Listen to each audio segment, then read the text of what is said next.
Telugu one ప్రేక్షకులకు నమస్తే. అక్షరం కార్యక్రమానికి స్వాగతం. ఇవాళ మన మధ్య ఒక కలం యోధుడు, అక్షర యోధుడు, ప్రొఫెసర్ ఆలూరు సుభాష్ బాబు గారు ఉన్నారు.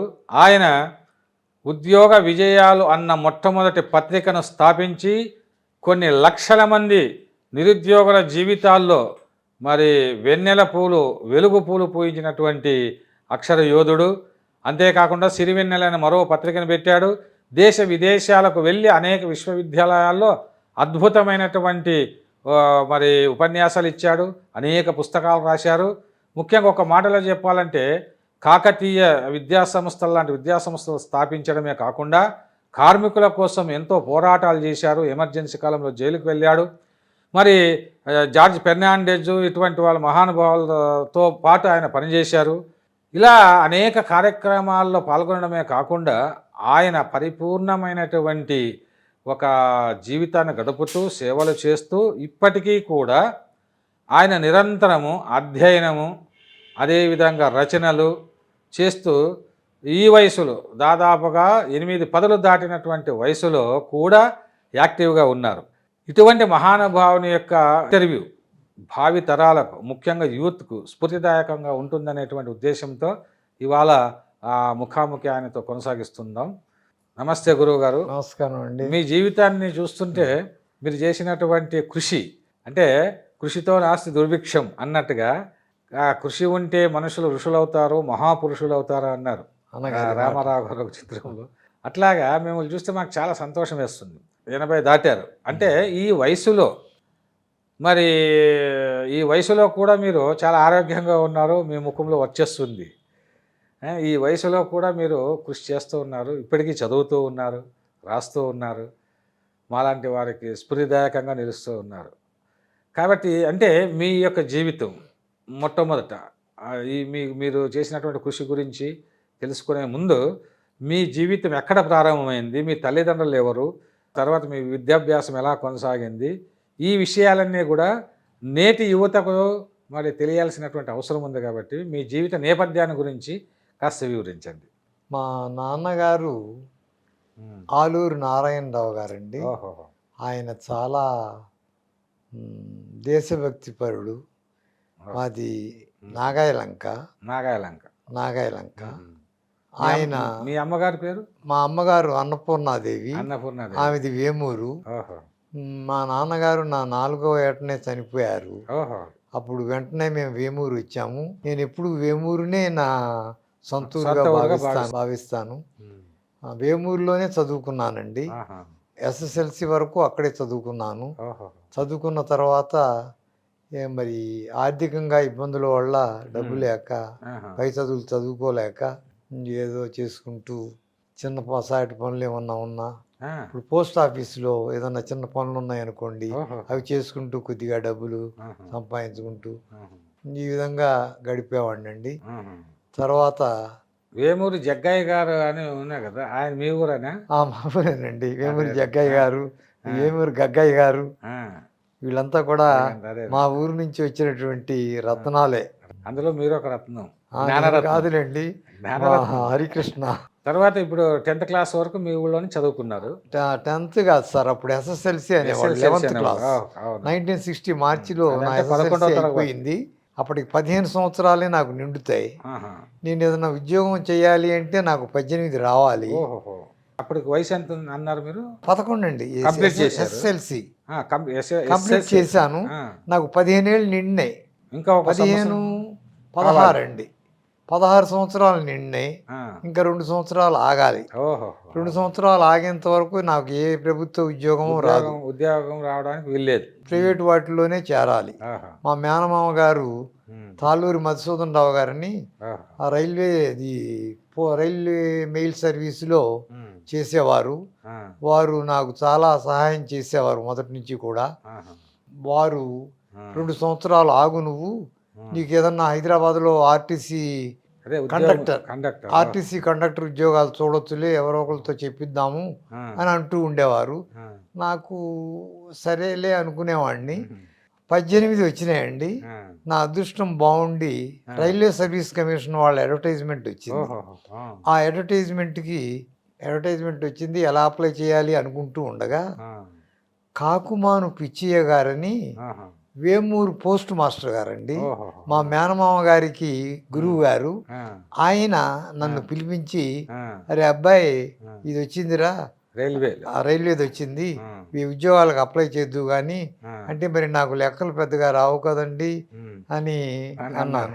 నేనున్నాను రా, నేను చెబుతాను నీకు, ఆ, ఇంగ్లీష్లోను జనరల్ నాలెడ్జ్లో నువ్వు పర్ఫెక్ట్, నిన్నెవరు కొట్టలేరు, ఆ, సో తెచ్చుకో, అప్లికేషన్ ఫారం తెచ్చుకో అని చెప్పి ఆ. ఒక 50 రూపాయలు నా చేతిలో పెట్టి తెనాలి పంపించారు. ఓహో. అప్లికేషన్ ఫారం తెచ్చిన తర్వాత ఆ. ఆ అప్లికేషన్ ఫారం పూర్తి చేసి పంపించానండి. ఉమ్, మా ఊరు నుంచి అప్పుడు 14 మంది ఉమ్. అప్లై చేశారండి రైల్వే సర్వీస్ 14 కమిషన్కి. మంది. కొన్ని వేల మంది ఉంటారు. ఆహాహా. వాళ్ళు మా ఊరు నుంచి 14 మంది 14 14 మంది ఆ, 14 మందిలో ఎస్ఎస్ఎల్సి వరకు చదువుకున్న వాళ్ళం ఆ. 8 మందిమి, ఓహో. ఇంటర్మీడియట్ వరకు చదువుకున్న వాళ్ళేమో 3, ఆ, డిగ్రీ చదివిన వాళ్ళు ఇంకో 3, ఆహా. 14 మంది రాసామండి. వీళ్ళల్లో 14 మందిలో ఎంతమంది ఎన్నికయ్యారు? రిటర్న్ టెస్ట్ నేను ఒక్కడినేనండి. అబ్బో. Return super. టెస్ట్ ఆ, అయిపోయిందండి. ఆ. ఇద్దరం ఇంటర్వ్యూకి సెలెక్ట్ అయ్యాము. ఉమ్, నేను ఇంటర్వ్యూకి పిలిచారు. అప్పుడు విల్సన్ గారని ఆ. ఆయన చైర్మన్గా ఉండేవారు రైల్వే సర్వీస్ కమిషన్కి. ఓహో. పిలిచారు. ఆ, పిలిస్తే వరుసనే నా పేరు వచ్చినప్పుడు నేను వెళ్ళాను, నమస్కారం చేశాను. ఆ. 3 ఉన్నారు, ఆ. విల్సన్ గారు, ఇంకొక ఆవిడ. ఉమ్, వెళ్ళిన వెంటనే విల్సన్ గారు, who is the external affairs minister of China అని అడిగారు. ఓహో. చూడండి అసలు, ఉమ్, ఎందుకంటే ఆ. 1962లో ఆహా. చైనాతో మనకు వార్ జరిగింది. ఓహో. నేను వెళ్ళింది 64 ఏప్రిల్. ఆహా. ఆ. అడిగితే చెన్యి అని చెప్పేశానండి. ఓహో. చెన్యి నాకు అలా ఉమ్. జనరల్ నాలెడ్జ్ బాగా అప్పటికే ఉండేది. ఉంది. దానికి కారణం ఏంటంటేనండి, నా అదృష్టం, ఉమ్. 5వ తరగతి నుంచి నేను పేపర్లు చదివేవాడిని అండి. ఓహో. మా ఇంటి పక్కన రామదాసు గారి మిల్ అని ఒక రైస్ మిల్ ఉండేది. ఉమ్.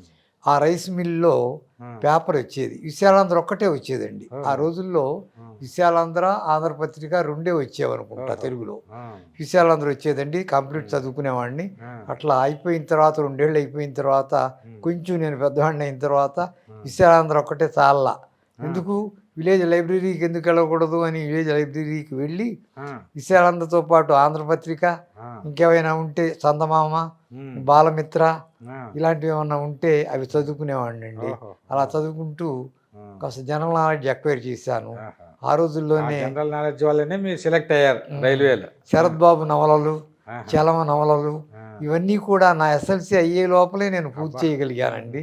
చాలా అదృష్టవంతుండండి ఆ వేమూరులో ఆ. నేను ఉండడం, మీకు అన్ని అందుబాటులో, నాకు కవులు అన్ని కళాకారుల అందుబాటులో చోటు. ఉండడం, that is my Vemur.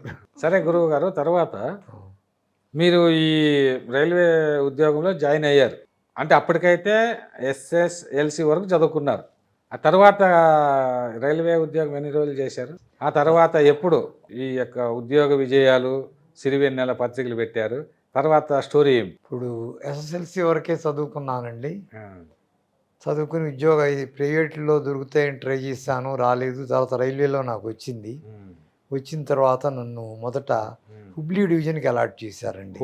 Hubli division, ఓహో. కర్ణాటక. కర్ణాటక. ఉమ్. హుబ్లీ డివిజన్కి వెళ్ళాను. ఉమ్. వెళ్ళిన 4-5 రోజుల్లోనే అక్కడ ఇంజనీరింగ్ చీఫ్ ఆఫీస్లో వేశారు, ఓహో. కన్స్ట్రక్షన్ ఆఫీస్లో. ఆ. అక్కడ నుంచి వాళ్ళు నన్ను మీరజ్ వేశారు.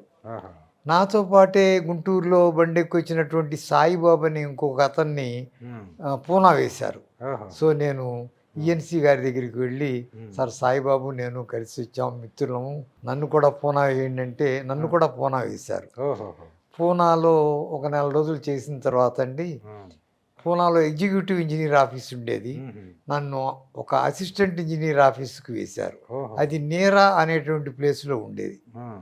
సో అక్కడ కొంతకాలం చేశానండి. ఉమ్. అసిస్టెంట్ ఇంజనీర్ గారు అమృతలాల్ హీరాలాల్ బోరా అని ఉమ్. రాజస్థానీ మార్వాడి, మంచివాడే. వాటార్ అనేటువంటి ప్రదేశానికి ఆయన్ని ట్రాన్స్ఫర్ చేశారు ఓహో. నీరాన్ నుంచి. ఉమ్. ట్రాన్స్ఫర్ చేసేటప్పటికి ఆయన సుభాష్ బాబుని నాతో పంపిస్తే తప్ప నా క్లర్కుగా నేను వాటార్ వెళ్ళను అని ఓహో. పట్టుబట్టారు. దాంతో నన్ను మళ్ళీ నీరా నుంచి ఆ. వాతార్కు వేశారు. ఓహో. వాతార్ అంటే మన మహాబలేశ్వర్, కృష్ణానది ఆ. జన్మస్థలం ఉంది కదండి, ఆ. ఆ మహాబలేశ్వరికి దగ్గరలో 7 కిలోమీటర్స్ అండి, దగ్గరలో ఉంది. 7 కిలోమీటర్స్. అవును. సతారా ఏమో 9 కిలోమీటర్స్. ఆహా. సతారా అంటే మన చవాన్ గారి అదే అదే అదే. స్థలం అండి. ఆ, అక్కడ చేశానండి. ఆ, చేసిన తర్వాత ఆ, సౌత్ సెంట్రల్ రైల్వే అని మన తెలుగు వాళ్ళ కోసం వీళ్ళ కోసం ఒక రైల్వే జోన్ ఏర్పడింది ఓహో. 1966లో. ఆ రైల్వే జోన్ ఏర్పడినప్పుడు అప్లై చేశాను. ఉమ్, అప్లై చేస్తే ఉమ్, కన్సిడర్ చేశారు, ఉమ్. నన్ను విజయవాడ వేశారు. చివరికి విజయవాడకు వచ్చారు. విజయవాడకు అటు వచ్చాను. తిరిగి ఇటు తిరిగి. ఆ, విజయవాడలో ఆ, వర్క్స్ బ్రాంచ్ అని ఇంజనీరింగ్ వర్క్స్ చూసేటటువంటి బ్రాంచ్లో ఆహా, నన్ను వేశారండి. ఆ, వేసిన తర్వాత ఉమ్, అప్పటికే మా పెద్ద చెల్లెలు పెళ్ళిళ్ళు చేయగలిగాము, ఆహా. చేసేసాం. ఆహా, మాకు చిన్న చెల్లెలు ఉండేది. ఆహా, చిన్న చెల్లెలు పెళ్లి గురించి ఉమ్, మా అమ్మగారు ఎవరికో ఇచ్చి చేస్తాను అని చెప్పి ఏదో కమిట్ అయ్యారు, ఇంత ఇస్తాము అని. అలా అంటే ఇప్పుడు మీతో నేను పాటు మ్యారేజ్ చేసుకోవాల్సి వచ్చిందండి. మీతో పాటు ఇద్దరు చెల్లెళ్ళు ఉన్నారా మీకు? 2 చెల్లెళ్ళు ఉన్నారండి నాకు. నేను ఒక్కడినే. ఒకడే కొడుకు. నేను ఒక్కడినేనండి. నేను మా మేనమామని హైదరాబాద్లో ఉన్నాయని పిలిపించి, ఆ, మామయ్య మరి ఇలా ఉంది, వాళ్ళకు మనం ఒక 5,000 క్యాష్ ఇవ్వాలి. ఆహా, క్యాష్ ఇవ్వాలి కాబట్టి ఉమ్, నేను పెళ్లి చేసుకోవాల్సి వస్తుంది అనుకుంటాను ఆ, అని ఆయనకి చెబితే, ఆ, ఆయన వెళ్ళి ఎక్కడో ఒక సంబంధం ఉందంటే చూసి వచ్చారు. ఉమ్, ఆ అమ్మాయి బాగోలేదు ఉమ్, అని చెప్పి వదిలేశారు ఆయన. ఆ, వదిలేసి ఉమ్, వాళ్ళ మామగారి ఊరికి వెళ్ళారు. ఓహో, వాళ్ళ మామగారు పెద్దల్లుడు కూతుర్ని నాకు ఇస్తామని ప్రపోజ్ చేశారట ఓహో, వాళ్ళు. ఆ, ఆ అమ్మాయి చేసుకుంటే బాగుంటుందిరా, ఆ, ఒకసారి చూడు అమ్మాయిని అని మామయ్య చెప్పారు. ఆ, చెప్పేటప్పటికి తుమ్మలపల్లి అండి వాళ్ళది, ఓకే. గుడివాడ దగ్గర. ఆహా, గుడివాడ దగ్గర తుమ్మలపల్లి వెళ్ళి ఆ అమ్మాయిని చూశాను. ఆ, చూసి ఉమ్, పెళ్లి చేసుకుందామని అనుకున్నాను. కానీ ఒక్క రిక్వెస్ట్ ఉందండి నా నుంచి అని మా మామగారిని అడిగాను. ఆ, ఏమిటండి అంటే, ఆ, నేను ఒక 5,000 రూపాయలు మా చెల్లెలు పెళ్ళికి ఇవ్వాలి, ఓహో, పెళ్లి ఖర్చులు ఉంటాయి. తర్వాత నేనేదో కొద్దిగా దాచుకోగలిగాను, 1200 ఎంతో అంతేను, అప్పటికి నాది నేనేదో మేనేజ్ చేసుకోగలను. ఆ, కాబట్టి అది మీరు ఇచ్చి, ఉమ్, నాకు 4 ఎకరాల పొలం ఇచ్చారండి. ఓహో, ఆ, ఆ 4 ఎకరాల పొలంలో వచ్చేటువంటి పంట నుంచి ఆ, ఆ ఇచ్చిన డబ్బుని మినహాయించుకోండి అని చెప్పాను. ఆ, అది ఆయనకి బాగా నచ్చింది. ఓహో, అలాగేనండి అన్నారు. ఆ, నా వివాహం అయిందండి. ఆ, బంగారు లక్ష్మి అవును. కృష్ణకుమారి ఓహో, నా అంటే మీ భార్య. జీవితంలో నా లక్ష్మీదేవి భార్య. ప్రవేశించింది. నేను నా భార్య గురించి చెప్పుకోవాలి అంటేనండి, ఆవిడ గురించి ఓ 2 పుస్తకాలు రాసేయగలను. ఆహా, ఆ, అసలు ఎస్ఎల్సి వరకు చదువుకుందండి ఆవిడ కూడా. ఓహో, ఆ, నేను నా దగ్గరికి కాపురానికి వచ్చిన తర్వాత, ఆ, మీరు చదువుకోవాలి, మీరు తెలివైన వారు, మీరు చదువుకోవాలి అని ఆ, పియూసి ప్రైవేటుగా రాయించింది నాతో. ఓహో, తర్వాత బిఏ ఆ, SRR and CVR evening college ఓహో, విజయవాడలో చదువుకున్నానండి. అప్పటి వరకు మీకు హయ్యర్ ఎడ్యుకేషన్ చేయాలనే ఆలోచన లేదు? లేదండి. ఓహో, అసలు ఆవిడ వచ్చిన తర్వాత ఆహాహా, మరి డబ్బు సరిపోయేది కాదు. కాదు కదా. మరి ఎలా చేద్దాం ఏమిటి అంటే, ఆవిడ ఆ, రైల్వే ఉమెన్స్ ఆర్గనైజేషన్ అని ఉందండి. ఉమ్, అక్కడ వాళ్ళు రైల్వే స్టాఫ్కి అవసరమైనటువంటి ఉమ్, యూనిఫామ్స్ కుట్టడం రైల్వే మెన్స్ వైఫ్స్కే ఇస్తారు. ఓహో, ఆ, సో అలా ఆ యూనిఫామ్స్ని వాటిని తెచ్చుకుని ఆ, నన్ను ఒక మిషన్ కొనిపెట్టమని అడిగింది. మిషన్ కొనిపెట్టాను. దాని మీద మిషన్ కుడుతూ ఓహో, ఆవిడ కూడా డబ్బు సంపాదిస్తూ ఆ విధంగా ఓహో, హెల్ప్ చేస్తూ ఆ, తర్వాత 3 ఎంఏలు అబ్బా, చేయించిందండి. అబ్బా, అబ్బా. ఏ ఎమ్మెల్యే చేశారు గురువు? MA public administration, MA economics, MA politics అండి ఓహో, చేశాను. ఆ, very తర్వాత good. ఆ, ఎంఎస్ బీహార్లో ఉన్నటువంటి ఒక యూనివర్సిటీ నుంచి ఓహో, ఆన్లైన్లో కరెస్పాండెంట్. కరస్పాండెన్స్ కోర్సు సైకాలజీలో చేశానండి. మరి పిహెచ్డి కూడా చేశారు కదా? చేశానండి. దాని తర్వాత పిహెచ్డీలో ఏ టాపిక్ తీసుకున్నారు? దాని పిహెచ్డిలో తీసుకున్నది సైకాలజీ. కూడా సైకాలజీయేనండి. అది కౌన్సిలింగ్. పిహెచ్డిలో అదర్ కంట్రీస్ నుంచి వచ్చి అంత కాలం ఉండే వాళ్ళకి పిహెచ్డిలో అడ్మిట్ చేసుకోరు. ఓహో, కానీ ఒక యూనివర్సిటీలో, ఆ యూనివర్సిటీ లినాయిస్ లో ఉన్నటువంటి యూనివర్సిటీలో ఒక చైనీస్ ప్రొఫెసర్ ఉండేవాడండి. ఓహో, ఆయన ఆ, కాసేపు మాట్లాడాడు నాతో. ఆ, నా సైకాలజీ ఆయన ఎస్టిమేట్ చేసుకుని ఉంటారు. ఆ, చేసుకుని ఏం కావాలి మీకు అని అడిగారు. ఆ, మీరు అమెరికాలో ఆన్లైన్ ఆ, చేస్తున్నారు కదా, ఆ, నన్ను కూడా అలాగే, మా అబ్బాయి ఇప్పుడు ఇక్కడే ఉన్నాడు ఆ, కాబట్టి ఆ అడ్రస్ తీసుకుని మీరు ఆ, నన్ను ఇక్కడే ఉన్నట్టుగా కన్సిడర్ చేస్తే నేను చేరతాను, ఆ. సైకాలజీలో చేరతానండి. ఆ. నా specialization career and educational counselling. ఓహో, కెరియర్ అండ్ ఎడ్యుకేషనల్ కౌన్సిలింగ్. పిహెచ్డిలో నా సబ్జెక్ట్ అదేనండి. అదంటే ముందు రాబో కాలానికి దాన్ని ఉపయోగపడ్డాయి ఇవన్నీ. అదే దాని తర్వాత ఉద్యోగ విజయాలు ఇవన్నిటికీ అప్పుడే అక్కడ పునాది పడింది. పిల్లలు వచ్చేవారండి. పిల్లలు లోకల్గా సబ్ ఇన్స్పెక్టర్ నవ్వుదామని ఉంది, ఏం చేయాలని, లేకపోతే ఐఏఎస్ వెళ్ళాలి. ఇక్కడ ఎడ్యుకేషన్ అయిపోయిన తర్వాత మీరు ఈ పత్రిక పెట్టారా? అయిపోయిన తర్వాతే పెట్టానండి. ఎడ్యుకేషన్ లేదండి, పత్రిక పెడుతూ కూడా కొన్ని చేశారా?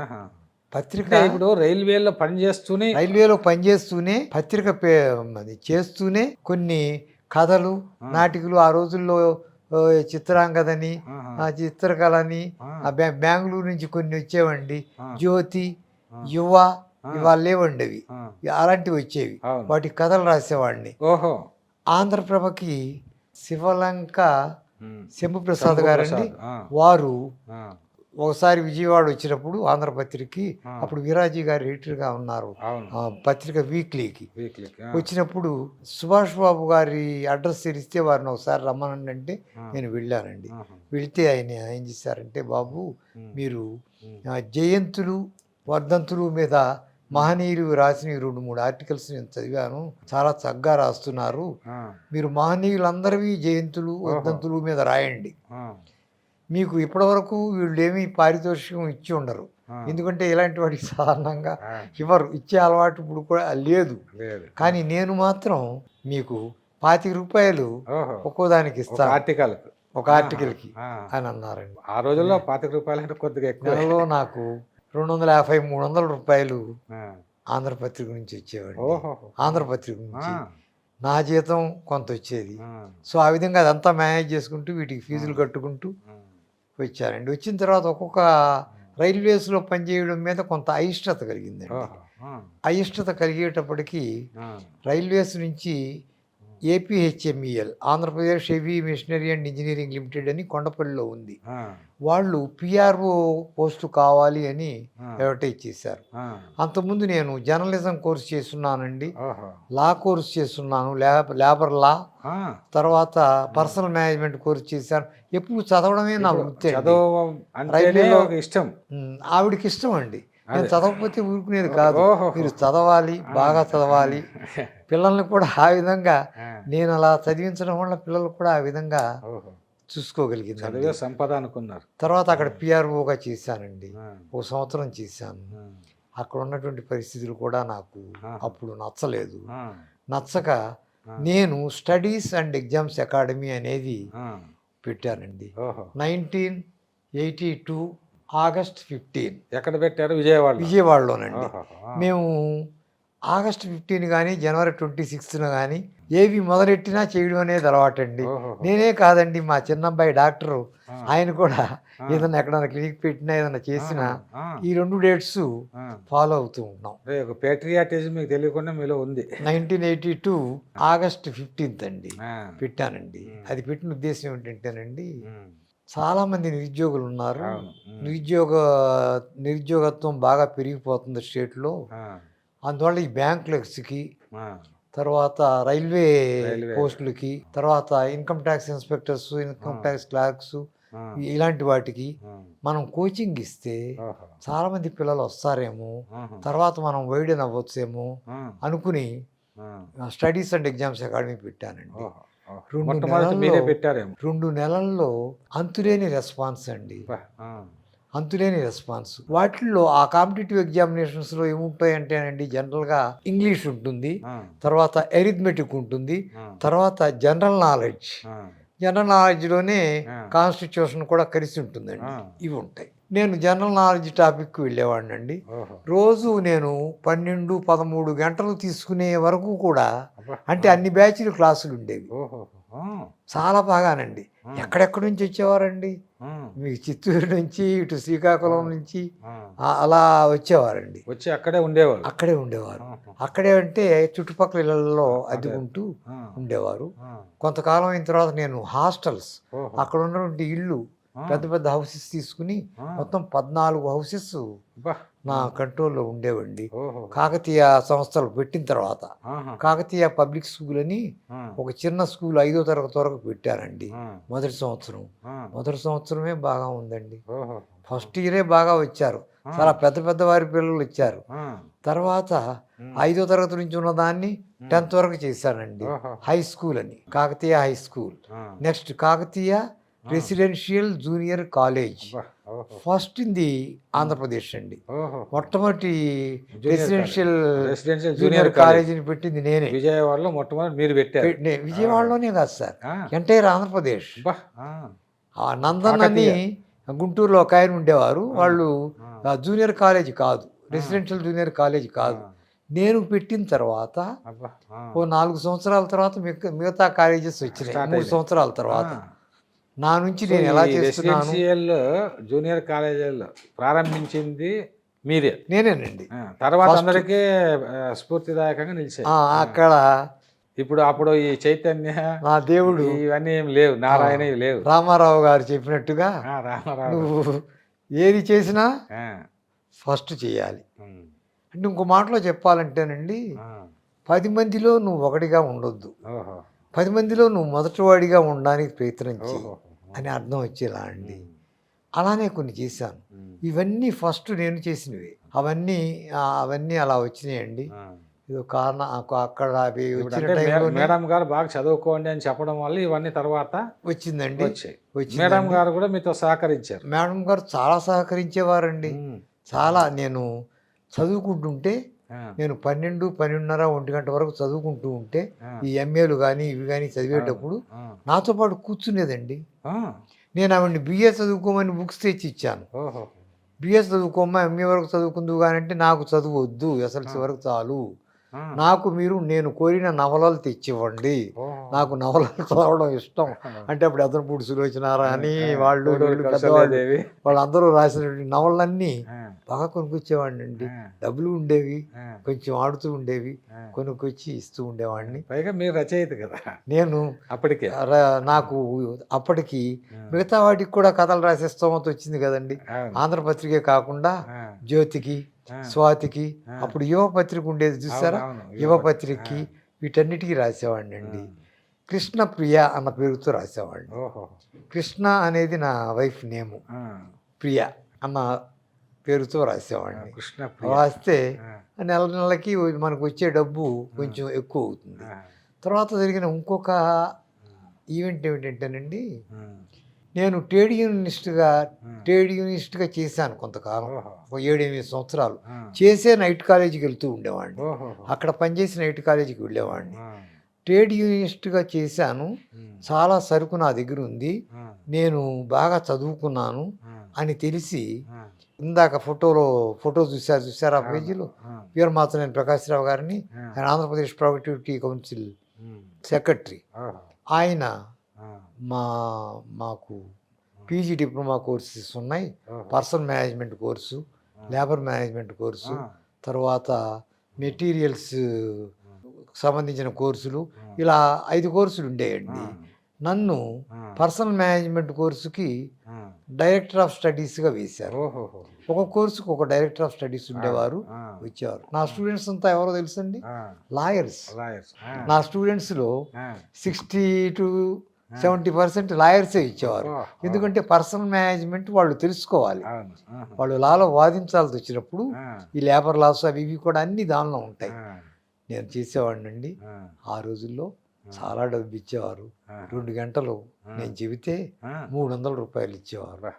ప్రతిరోజు 2 గంటలు ఉండేవి. కొంచెం ఆర్థికంగా నా శక్తి పెరిగిందండి. పిల్లల్ని బాగా చదివించుకోగలము అనేటువంటి ధైర్యం వచ్చింది. వచ్చిన తర్వాత ఇప్పుడు గురువు గారు, అప్పుడు మీరు స్టడీ సర్కిల్ పెట్టారు కదా, అంటే ఈ పత్రికలు ఇవన్నీ పెట్టారు, స్పెషల్స్ కూడా చేసేవాడు మీరు. ఇదండి అప్పుడు మాకు తెలుసు, బ్యాంకుల గురించి, రైల్వేల గురించి, అవునండి, ఉద్యోగ విజయాల్లో స్పెషల్స్ వచ్చాయి. అవును, మేము కూడా కొన్ని చదువుకున్నాం అప్పుడు తెచ్చి. ఉద్యోగ విజయాలండి ఎలా జరిగిందంటే, నేను పెట్టినటువంటి కాకతీయ కాలేజెస్లో వారు ఏదో మోసం జరిగింది, నన్ను మోసం చేశారు. అంటే ఎలా జరిగిందంటే, ఆ సంస్థలో నేనే కరస్పాండెంట్ని, ప్రిన్సిపాల్ని నేనే, 9 పార్ట్నర్స్ ఉండేవారు. అసలు ఇదంతా ఎలా వచ్చింది, ఎందుకు వచ్చిందంటే, నేను కాకతీయ ఇన్స్టిట్యూట్ పెట్టాలి అంటే 50,000 రూపాయలు కావాలి. ఓహో. నా దగ్గర 10,000 రూపాయల కంటే ఎక్కువ లేవు. 10,000 రూపాయలు ఎవరు తీసుకొస్తే వాళ్ళకి పార్ట్నర్షిప్ ఇచ్చా. నాతో పాటు రైల్వేలో పనిచేసే వాళ్ళకి పార్ట్నర్షిప్ ఇచ్చా. సరే అలా జరుగుతూ నేను ఉన్నంతకాలం చాలా బాగా జరిగింది. 9 సంవత్సరాలు అనుకుంటాను. తర్వాత నన్ను అమెరికా నుంచి ఇన్విటేషన్ వచ్చింది. అమెరికా నుంచి రెప్యూటెడ్ ఎడ్యుకేషనలిస్టులని పిలుస్తూ ఉంటారు, వచ్చి మా కాలేజీలు ఎలా ఉన్నాయి చూసి వెళ్ళండి అని. నన్ను 9 కాలేజెస్ చూడమని నాకు ఇన్విటేషన్ వచ్చింది. ఆ ఇన్విటేషన్ వెళ్ళాను నేను అమెరికా వెళ్ళి 48 డేస్ ఉన్నానండి. 48 డేస్లో 9 యూనివర్సిటీస్ తిరిగాను. 9 యూనివర్సిటీస్ తిరిగాను నేను. 9 యూనివర్సిటీస్ తిరిగిన తర్వాత భావన ఏం కలిగిందంటే, సరే నేను గురువుగారు మీరు డాలర్ డ్రీమ్ అనేటువంటి ఒక అద్భుతమైనటువంటి గ్రంథాన్ని రాశారు. ఈ పుస్తకము, ఇందులో learning gives creativity, creativity leads to thinking, thinking provides knowledge, knowledge makes you great అన్నటువంటి అబ్దుల్ కలాం కొటేషన్ ఇందులో పెట్టి మీరు ఈ పుస్తకాన్ని చాలా పరిశోధన చేసి రాశారు. రాయడమే కాకుండా ఇందులో విన్నర్స్ ఆఫ్ డాలర్స్ డ్రీమ్స్ అని అనేక మందిని విదేశాల్లో పెద్ద పెద్ద కంపెనీల్లో పెద్ద పెద్ద ఉద్యోగాల్లో నియమించడానికి మీరు కారకులు, ప్రేరకులు, సూత్రధారులు అయ్యారు. అందులోనూ ఎలాంటి స్వార్థము లేకుండా, ఏది ఆశించకుండా ఇంతమందిని మరి మీరు విదేశాల్లో స్థిరపడే విధంగా చేసినటువంటి మహానుభావులు మీరు. అంటే ఒక నిస్వార్థమైనటువంటి సేవ. ఈ సేవ సామాన్యమైన సేవ కాదు. భారతదేశపు కీర్తిని దేశ విదేశాల్లోన భారతీయ దేశపు కీర్తి పతాకాలను ఎగరవేయడానికి కారకులయ్యారు మీరు. మరి ఈ పుస్తకాన్ని గురించి ఎందుకు రాయాల్సి వచ్చింది? ఇంతటి గొప్ప బృహత్ గ్రంథము, పరిశోధన గ్రంథం ఎందుకు రాయాల్సి వచ్చింది? దీని వెనుక ఉన్నటువంటి నేపథ్యం ఏమిటి అన్నటువంటి విషయాలను కాస్త వివరించండి. ఈ ఉద్యోగ విజయాలు సిరివెన్నెల చేసిన తర్వాత అండి నాకు గుండె జబ్బు వచ్చింది. ఓహోహో. గుండె జబ్బు వచ్చేటప్పటికి మా అబ్బాయి అప్పుడు డిఎం చదువుతున్నాడు. వెంటనే వచ్చేసేయంటే బెజవాడ నుంచి వచ్చేసాను. వస్తే అన్ని టెస్టులు చేయించాడు, అన్ని ఎంఆర్ఐలు అన్నీ చేశారు.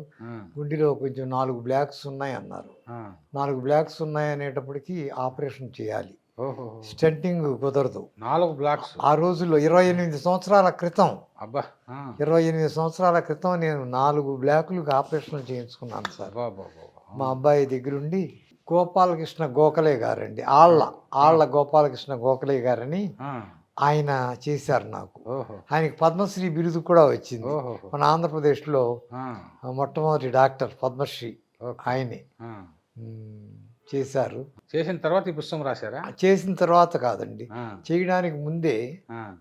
చేసిన తర్వాత ఇక నేను ఈ సిరివెన్నెల ఉద్యోగ విజయాన్ని నడపలేను, ఎందుకంటే రోజు 18 గంటలు అంతకుముందు పనిచేసేవాడిని.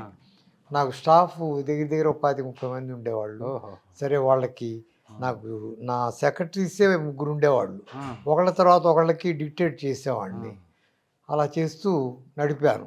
ఇక నడపలేని పరిస్థితి అంటే ఆ రోజుల్లోనే ఉద్యోగ విజయాలు 1,30,000 కాపీస్ 1,30,000 కాపీస్ అమ్ముడుపోయావు కదా. మరి అక్కడ నడపలేని పరిస్థితి ఎందుకు వచ్చింది? నా ఆరోగ్యం అండి. 18 గంటలు పనిచేసేవాడిని అండి. నా దగ్గర పనిచేసేవాళ్ళు కూడా కొందరు పాపం 12 గంటలు పనిచేసేవాళ్ళు అండి. పుస్తకాలు పంపించే టైంలో ఇప్పుడు మనం మ్యాగజైన్స్ వేయడమే కాదు, ఆంధ్రప్రదేశ్లో ఉన్న అన్ని సెంటర్లకి సకాలంలో చేరాలి. ప్రతి నెల 4వ తేదీన నా పుస్తకాలు ఆంధ్రప్రదేశ్ నాటి ఆంధ్రప్రదేశ్లో అన్ని సెంటర్లకి, ఆర్టీసీ స్టాండ్లో ఉండేటువంటి బుక్ షాపులో కనిపించాయి అన్నిటికీ నా ఉద్యోగ విజయాలు సిరివెన్నెల పుస్తకాలు వెళ్ళేవండి. వెళ్ళేవి. ఆ విధంగా ఉద్యోగ విజయాలు సిరివెన్నెల మెయింటైన్ చేశా. తర్వాత నాకు ఇది వచ్చినప్పుడు నువ్వు చేయకూడదని నాకు అడ్వైజ్ ఇచ్చారు ఆ డాక్టర్ గారు కూడా. నువ్వు జస్ట్ ఎక్కువ స్ట్రెస్ తీసుకోక 6 to 8 hours మామూలుగా చేసుకో, అసలు చేయకుండా ఉండకూడదు. 6 to 8 hours. నేను అంతకుముందే రోజు కనీసం 10-12 మందికి అమెరికా వెళ్ళే పిల్లలకి గైడెన్స్ ఇచ్చేవాడిని. ఓహో. గైడెన్స్ ఇవ్వడం అంటే వాళ్ళు ఏ స్కూల్కి వెళ్ళాలి, ఏ పరీక్షలు ఇక్కడ రాయాలి, ఓహో. తర్వాత అక్కడికి వెళ్ళినటువంటి స్కూల్లో ఏమైనా డబ్బులు వస్తాయా లేదా, సో ఇలాంటి విషయాలన్నీ కూడా, తర్వాత స్టేట్మెంట్ ఆఫ్ పర్పస్, నువ్వు ఎందుకు వెళ్తున్నావు అమెరికా అనేది, తర్వాత మీరు చదివిన ఇంజనీరింగ్ కాలేజీ నుంచి ప్రొఫెసర్స్ నుంచి 3 రికమెండేషన్ లెటర్స్ తీసుకోవడం, ఇలాంటివన్నీ ఉండేవండి. అవన్నీ వాళ్ళకి చెప్పేవాడిని. కొంతమంది పాపం పిల్లలు మేము రాయలేము సార్ అనేవాళ్ళు. అలాంటి వాళ్ళ కోసం నైట్స్ కూర్చుని టైప్ మిషన్ ముందు, అవి కంప్యూటర్ ముందు నేనే చేసేవాడిని అండి. వాళ్ళకి అవి ఇచ్చేవాడిని. ఎంతమందిని మీరు విదేశాలకు పంపించి ఉంటారు గురువు గారు? 4,000 మందికి పైగా వాళ్ళకి పంపానండి. 4,000 మంది. వాళ్ళలో చాలా మంది సిఇఓస్, ఓహో, chief executive officers, then chief technical officers, chief financial officers, ఈ విధంగా చేస్తున్న వాళ్ళు ఉన్నారండి. ఈ పుస్తకంలో చాలా ఆ పుస్తకంలో ఉన్నారు, ఆ ఫోటోల్లో ఉన్నారు. ఆ పుస్తకాన్ని కూడా వాళ్ళకే నేను అంకితం ఇచ్చాను. ఈ పుస్తకం అండి ఈ జీవితంలో నాకు ఎనలేని కీర్తిని తెచ్చిపెట్టింది. ఎందుకంటే తానా వాళ్ళు చాలా అప్రిషియేట్ చేసి మెచ్చుకున్నారు. తర్వాత IIT, Indian institute of technology, Bombay వాళ్ళు వాళ్ళ యాన్యువల్ డేకి నాకు సన్మానం చేయడానికి రమ్మన్నారు అక్కడికి. ఆరోగ్యం బాగోలేదు నాకు, అప్పుడు ఎక్కడికి వెళ్ళగలిగిన పరిస్థితులు కూడా లేనండి. సో నేను వెళ్ళానండి అంటే నాకు ఏదో మెమెంటో పంపించారు. తర్వాత అలాగే ఐఐటి ఖరగ్పూర్ వాళ్ళు కూడా ఎంత చక్కటి పుస్తకం రాశారండి ఇంజనీరింగ్ స్టూడెంట్స్కి. మీ సేవలు భవిష్యత్తు తరాల వాళ్ళు కూడా మర్చిపోరు అని రాశారండి. ఇది ఈ పుస్తకం చదివినప్పుడు నాకు ఆశ్చర్యం వేసింది. ఎందుకంటే విదేశాల్లో వెళ్ళి ఎక్కడ ఏం చేయాలో ఎవరికి తెలియదు. ఇది చదివితే అందరికీ తెలుసండి. ఇప్పుడు మీరు చదివారనుకోండి, ఇప్పుడు మీ అబ్బాయి ఉంటే మీ అబ్బాయిని ఏ స్కూల్కి పంపడము, మీ అబ్బాయికి ఇక్కడ రాసిన పరీక్షల్లో ఎన్ని మార్కులు వచ్చినాయి, తర్వాత అప్లికేషన్ ఎలా పెట్టుకోవాలి, ఎక్కడ అప్రోచ్ కావాలి, ఇలాంటివన్నీ కూడా, తర్వాత వీసాకి ఎలా వెళ్ళాలి, వీసాకి ఏం క్వశ్చన్స్ అడుగుతారు, దానికి మనం ఎలా తయారవ్వాలి, వెళ్ళిన తర్వాత ఎయిర్పోర్ట్లోకి వెళ్ళిన తర్వాత ఎలా ప్రవర్తించాలి, తర్వాత అక్కడ దిగిన తర్వాత ఇమిగ్రేషన్లో మీరు ఎలా వెళ్ళాలి, చాలా గౌరవంగా మర్యాద ఒకళ్ళ తర్వాత ఒకళ్ళు అంత దూరంలో నిలబడి అలా వెళ్ళాలి, ఇలాంటివన్నీ కూడా నేర్పేవాడిని. ఇప్పుడు అవి ఆపరేషన్ అయిన తర్వాత అవి చేయలేని పరిస్థితి నాకు ఏర్పడిందండి. అయినా కూడా నేను ఆ 10 గంటలు 8 to 10 అవర్స్ని ఈ పిల్లలకి ఈ అమెరికా ఎడ్యుకేషన్ కోసమే కేటాయిస్తే పాపం వెళుతూ ఉండేవాళ్ళు. అప్పుడు నా నోటీస్కి ఏమొచ్చినాయి అంటే, ఒకసారి ఒక ఆయన వచ్చి మా అబ్బాయిని పంపించామండి, ముదనష్టం స్కూల్ అండి, 2,50,000 తీసుకున్నాడు వాడు, అక్కడ నయా పైసా ఇవ్వరు, వీడికి ఏమో క్యాంపస్ జాబ్స్ కూడా దొరకవు, సో ఈ విధంగా అన్యాయం చేస్తున్నారండి వాళ్ళు, మీరేమో ఇలా ఫ్రీ సర్వీసు ఏమి నయా పైసా ఇచ్చినా కూడా మీరు తీసుకోవట్లేదు, దీనికి ఏదైనా పరిష్కారం ఉండాలి సార్, తమరే ఆలోచించండి అని చెప్పి వెళ్ళారు ఒక పెద్ద ఆయన. చెప్పి వెళ్ళిన తర్వాత నాకు ఆలోచన వచ్చిందండి. నేను కాంప్రహెన్సివ్గా అన్ని విషయాలతో ఏ మార్కులు వచ్చిన వాళ్ళకి ఏ స్కూల్స్లో అర్హత ఉంటుంది, ఏ స్కూల్లో డబ్బులు ఉంటాయి, ఏ స్కూల్లో స్కాలర్షిప్లు ఉంటాయని కూడా రాశారు. ఇంకొక మంచి స్కూల్కి వెళ్ళడానికి ఏం చేయాలి, ప్రయత్నాలు ఎలా చేయాలి, ఇలాంటివన్నీ కలిపి వీళ్ళ దుర్మార్గాన్ని అనచడానికి. ఇన్ని లక్షలు సంపాదించి మోసం చేస్తున్నారు, లక్షలు తీసుకుంటూ వాళ్ళకి అక్కడ డబ్బులు ఇచ్చే కాలేజీలకు పంపుతున్నారు. అట్లా ఈ యొక్క మధ్య దళారీల నుంచి తప్పించాలని ఈ పుస్తకం రాసి ఇందులో అనేకమైన స్కూల్స్, నర్సింగ్ కాలేజెస్ గురించి, కార్పొరేషన్ కాలేజెస్ అన్నీ రాశారు మీరు. తర్వాత ఏం జరిగింది గురుగారు? తర్వాత ఇలా పంపుతూనే ఉన్నానండి. కానీ ఇంకా చాలామంది నేను పంపుతున్న దానికన్నా కూడా కనీసం 20 రెట్లు 30 రెట్ల మంది నా గురించి తెలియకో, లేకపోతే ఏమో ఒకవేళ అపోహ, ఆయన ఉన్న డబ్బులు తీసుకుంటారేమో అన్న అపోహ, ఇలాంటి వాటితో ఈ ఏజెంట్స్ దగ్గరికి వెళ్ళేవాళ్ళు. ఏజెంట్స్ ఏం చేసేవాళ్ళు, వాళ్ళ దగ్గర నుంచి డబ్బు గుంజి వాళ్ళ మార్కులకు అనుగుణంగా ఉన్నటువంటి మంచి కాలేజీని సెలెక్ట్ చేసుకునేవాళ్ళు కాదు వాళ్ళు ఏజెంట్స్.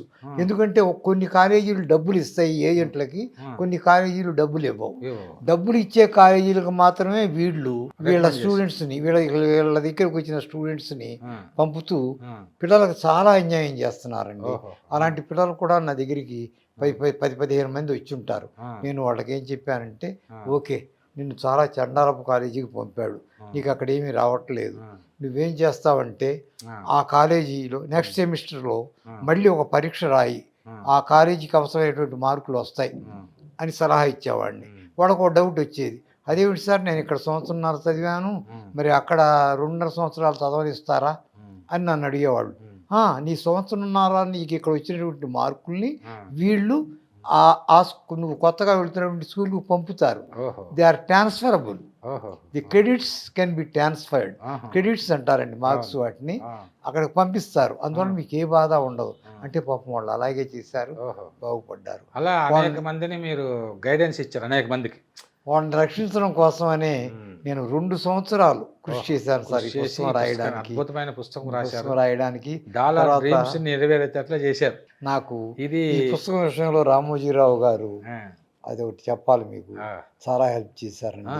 నేను రామోజీరావు గారికి బాగా తెలుసు. ఉద్యోగ విజయాలు రాసినప్పుడు నేను మొదలెట్టినప్పుడు మొదటి కాపీ వచ్చిన 15 రోజులకో 20 రోజులకో ఆయన స్వహస్తాలతో నాకు ఉత్తరం రాశారు. సుభాష్ బాబు గారు, మీరు చాలా మంచి పని చేస్తున్నారండి.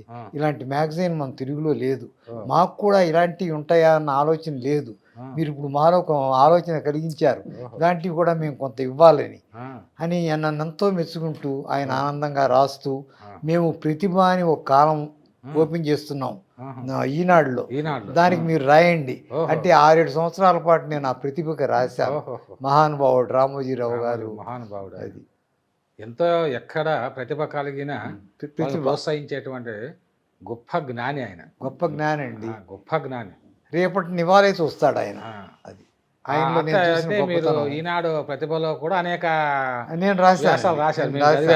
చాలా వాటికి పరిచయం లేదు కానీ అప్పుడు చాలా అప్పుడు అంటే మీ యొక్క అపారమైన అనుభవము అది మీరు ఉద్యోగ విజయాల్లో మీరు రెగ్యులర్గా చాలా అద్భుతమైనటువంటి రీజనింగ్ సంబంధించిన కావచ్చు, జనరల్ నాలెడ్జ్ సంబంధించి కావచ్చు, దేశ విదేశాల అన్ని విషయాలు అద్భుతంగా రాసేవాళ్ళు, రాయించి బ్రహ్మాండంగా చేశారు. అయితే అప్పుడు మీరు కొన్ని స్పెషల్స్ కూడా వేసేటువంటి వాళ్ళు. అంటే ఇక ఆర్బీఐ కానీ రైల్వే బ్యాంకులకు సంపాదించి బుక్స్ రాసి వేసేవాళ్ళు. అవి ఉన్నాయా గురుగారు మీ దగ్గర? ఉన్నాయండి, కొన్ని లేవు కానండి, కొన్ని ఉన్నాయి. కొన్ని చూపించగలను. చూపించండి. ఇది నేను రాసిన డాలర్ డ్రీమ్స్ అండి. ఇది నేను రాసిన సంపాదకీయాల మీద ఒక పుస్తకాన్ని వెలువరించానండి. ఉద్యోగ విజయాల సంపాదకీయ. ఉద్యోగ విజయాల్లో వచ్చిన సంపాదకీయాలు చాలా స్ట్రాంగ్ గా రాసేవాడిని, చాలా స్ట్రాంగ్ గా. వాటిని నన్ను జైల్లో పెట్టించాలని కూడా చాలా మంది చూశారండి. నేదురుమల్లి జనార్దన్ రెడ్డి గారి టైంలో అలాంటి ప్రయత్నాలు జరిగినాయి. తర్వాత ఇంకొక విషయంలో ఖమ్మం రెసిడెన్షియల్ కాలేజీలో చదువుతున్న ఒక అబ్బాయి టైఫాయిడ్ జ్వరం వచ్చింది. ఆ టైఫాయిడ్ జ్వరంలో మళ్ళీ ఆ టైఫాయిడ్ తగ్గల, మళ్ళీ జ్వరం వచ్చిన తర్వాత ఆ అబ్బాయి కట్టిన ఫీజులో కొంత మినహాయించుకుని మిగతా ఫీజుని ఇమ్మని అడిగితే వాళ్ళు ఇవ్వను అని అన్నారు. ఇవ్వను అని అంటే వాళ్ళు ఏం చేశారు, ఉదయం వాళ్ళ దగ్గరికి వెళ్ళినప్పుడు ఉదయం పేపర్ ఉండేది, వాళ్ళ దగ్గరికి వెళ్తే వాళ్ళు న్యూస్ వేశారు కుర్రాడికి ఇలా అన్యాయం జరిగిందని. దాని మీద నేను ఒక ఎడిటోరియల్ రాశాను. ఇలాంటి కాలేజీలు ఉన్నాయి, ఎంత దుర్మార్గం ఇది, ఆ అబ్బాయి చదువుకోలేక బతుకుతానా చచ్చిపోతానా అన్న పరిస్థితిలో ఇంటికి వెళ్ళాడు, అతను కట్టిన డబ్బులు ఇవ్వాలి కదా అని. దాని మీద వాళ్ళు ఆ కాలేజీ వాళ్ళు తెనాలి దగ్గర ఉన్నటువంటి కాలేజీ అండి, ఆ కాలేజీ వాళ్ళు నా మీద సూటు వేశారు, పరువు నష్టం దావా వేశారండి. చాలా ఎంత ఆ రోజుల్లోనే 50,000 రూపాయలకి వేశారు. వేస్తే అది తెనాలి కోర్టులో వచ్చింది. అటెండ్ అయ్యాను, లాయర్కి ఇచ్చాను. తర్వాత వాళ్ళు ఆయన్ని తీసుకుని కన్సర్న్ ఆయన్ని తీసుకుని ఆయనకి సన్మానం చేశారు. సన్మానం చేసేటప్పుడు ఆయన తీర్పు వాళ్ళ తరపున ఇచ్చారు. అవును, నేను చేసిన తప్పే, ఇవి రెసిడెన్షియల్ మాయాబజార్లు అని హెడ్డింగ్ పెట్టా. మాయాబజార్ అనే మాట తప్పు, మా రెసిడెన్షియల్ కాలేజీలని ఈయన మాయాబజార్ అని అంటారా అని వెళ్ళారు. వెళ్తే సరే నేను ఓడిపోయాను. తర్వాత గుంటూరు కోర్టుకి అప్పీల్ చేశాను. గుంటూరు కోర్టులో కూడా ఏం చేశారో ఆ భగవంతుడికి తెలియాలండి, వాళ్ళు కూడా వాళ్ళ తరపునే చెప్పారు. హైకోర్టుకు వెళ్ళాను. హైకోర్టుకు వెళ్తే హైకోర్టులో 7 సంవత్సరాలు 8 సంవత్సరాలకో కానీ అది రాలేదు. దానిలో వాళ్ళు రెసిడెన్షియల్ మాయాబజార్లో అనడం తప్పే ఉంది, మాయాబజార్ సినిమా చూడలా మనం, ఏమిటది, అలా జడ్జిమెంట్ ఇచ్చారండి. ఇచ్చి ఇప్పటివరకు ఆయన తిరిగిన కోర్టుల్లో ఆయనకు అయిన ఖర్చులు, తిరగడానికి అయిన ఖర్చులు అన్నీ ఇవ్వాల్సిందిగా ఆర్డర్ వేశారు. నేను వాళ్ళ దగ్గరికి వాళ్ళ బాధ వాళ్ళదే. సరే, మీ నేను భావాలు గెలిచాను, ఆ, నేను ఫైన్ వేయించుకోవాలా, నేను 50,000 రూపాయలు కట్టలేదు ఆ. అన్న ఆనందం నాలో మిగిలింది. అది అట్లా ఉద్యోగ సోపానాలు సంపాదకీయాలు సంచలనాలు సృష్టించాయి. తర్వాత ఇంకేం రాశారు గురుగారు? సంపాదకీయాల్లో ఉమ్. పడి లేచిన కళ్ళకెరగడం అనేది ఇది నా జీవితం అండి. ఓహో, ఇది నేను ఒకసారి లాస్ట్ చూపించండి. ఇక్కడ మీకు ఇచ్చాను, చూపించండి కావాలంటే ఒకసారి. తీసుకోవచ్చు. పడి లేచిన కళ్ళకెరగడం ఆలూరు సుభాష్ బాబు పడి లేచిన కడలి కెరటం. కళ్ళకెరగటం అంటే ఇది విద్య ఉద్యోగాలకు సంబంధించి నా జీవితం మీ అండి. జీవితం. నేను పుట్టినప్పటి నుంచి ఆ.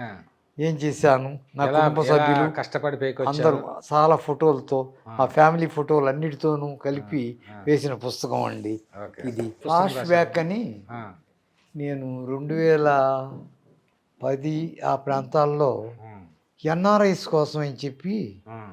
ఒక బ్లాగ్ మొదలెట్టానండి. ఓహో, ఎన్ఆర్ఐస్కి లేటెస్ట్ న్యూస్ అందట్లా అప్పటికి. ఓహో. నేను అందుకని ఏం చేసేవాడినంటే ఉమ్, శుక్రవారం సాయంత్రానికి వాళ్ళకి అందేలాగా ఒక బ్లాగ్ పెట్టి కంప్యూటర్కి ఫీడ్ చేసేవాడిని. ఓహో.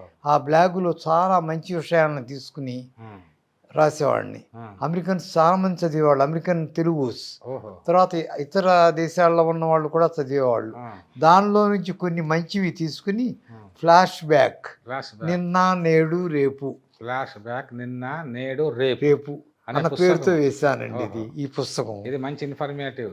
బాగా ఇన్ఫర్మేటివ్ పుస్తకం సార్ అది. ఇది నా ప్రజాస్వామ్యంలో కార్మిక సంఘాలు నా తొలి పుస్తకం. ఇది ప్రజాస్వామ్యంలో కార్మిక సంఘాల తొలి పుస్తకం. అది చంద్రబాబు నాయుడు గారు. చూసారా హ్యాండ్ చూడండి, వీళ్ళు మేనేజ్మెంట్ అండి ఎలా ఉన్నారో చూడండి, పంచెలు ప్యాంట్లు సూట్లు, వీళ్ళంతా లేబర్ అండి పాపం, ఎర్ర చొక్కాలు వేసుకుని. సింబాలిక్ గా కవర్ పేజీ ఉంది. నేనే ఇచ్చిన ఐడియా, ఇలా వేయండి టైటిల్ అని. చాలా అది బాగుంది. వేశారు. దీన్ని మీరు చంద్రబాబు నాయుడు ఫోటో కూడా వేశారు ఇందులో. చంద్రబాబు నాయుడు గారు దీన్ని ఆవిష్కరించారండి అక్కడ. అప్పట్లో ఆయన అప్పటికి 3 మాసాల క్రితమే ఆయన మంత్రి అయ్యారు. ఓహో, చంద్రబాబు నాయుడు గారు మంత్రిగా ఉన్నాడు. వచ్చి దీన్ని గ్రంథాలయాలు, ఆ, ఫిల్మ్స్ వాటికి మంత్రిగా అయ్యారు. ఆహా. నేను ఆయన రిక్వెస్ట్ చేస్తే ఆయన వచ్చి ఆయన వచ్చి ఈ పుస్తకాన్ని ఆవిష్కరించారు. చాలా అద్భుతం. ఉద్యోగ విజయాలండి. ఉద్యోగ విజయం. ఉద్యోగ విజయాలు ఆ. 6 పుస్తకాలు కలిపి ఇలా బౌండ్ చేశాను. ఎందుకంటే సంవత్సరానికి 12 వస్తాయి కదండి. ఆహా. ఇది నా తొలి పుస్తకం అండి. బా. బాపు గారితో వేయించాను బొమ్మ, ఎందుకంటే ఆయన చేతితో వేస్తే ఆహా. ఉద్యోగ పుస్తకానికి తిరిగి విజయాలు ఉండదు. తొలి ప్రతి ఇది. అది ఆ, తొలి ప్రతి అండి. ఆహాహా. బాపు గారు వేసిన ప్రారంభ అదే బొమ్మ, అక్కడ ప్రారంభ సంచిక. బాపు గారు వేసిన బొమ్మ. అద్భుతం. తర్వాత ఆ. ప్రారంభ సంచిక. దీనిలో ఏముంటాయి అనేది ఊరికే మీకు ఉదాహరణకు చెబుతానండి, ఆ. ముఖ్యాంశాలు చెబుతాను. అన్ని పుస్తకాల్లో అదే అవే ఉంటాయి. ఆ. బ్యాంకు పరీక్షల్లో విజయం సాధించడం ఎలా, ఓహో, BSRB model test papers English, ఓహో, BSRB reasoning and numerical ability, ఓహో. BSRB clerical aptitude. ఆ.